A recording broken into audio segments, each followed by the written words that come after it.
Air di Bendungan Bili-Bili yang berlokasi di Kabupaten Goa, Sulawesi Selatan, Sulsel, sedang mengalami penurunan drastis. Debit air di bendungan tersebut menyusut akibat dampak dari fenomena El Nino atau musim kemarau yang berkepanjangan.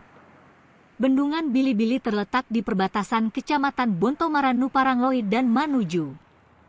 Pantauan dilakukan pada Rabu 16 Agustus 2023, sekitar pukul 12.30 WITA, menunjukkan bahwa bagian pinggir bendungan Bili-Bili sudah mengering. Saat melihat dari depan bendungan, air hanya terlihat di bawah bebatuan putih. Biasanya, jika debit air normal, air mencapai batas antara bebatuan putih dan hitam. Dua warga terlihat sedang memancing di area tersebut. Namun, ketika melihat dari arah belakang bendungan Bili-Bili, khususnya di Kecamatan Manuju, tampak adanya sedimen endapan tanah, bebatuan, dan pasir yang mengering.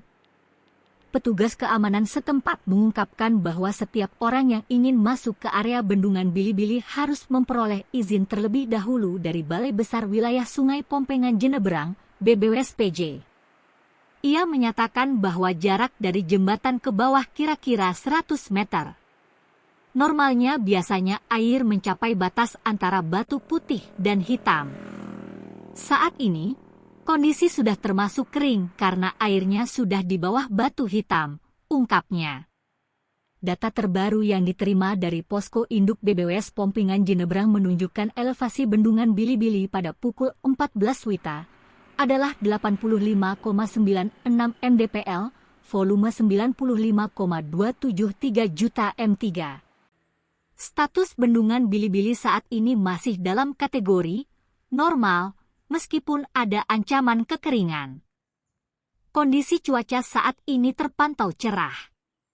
Data ini disediakan oleh Posko Induk BBWS Pompengan Jeneberang. Kekeringan ini menunjukkan betapa pentingnya perhatian terhadap krisis air di daerah tersebut dan peran mitigasi untuk menghadapi fenomena alam yang dapat mengancam pasokan air.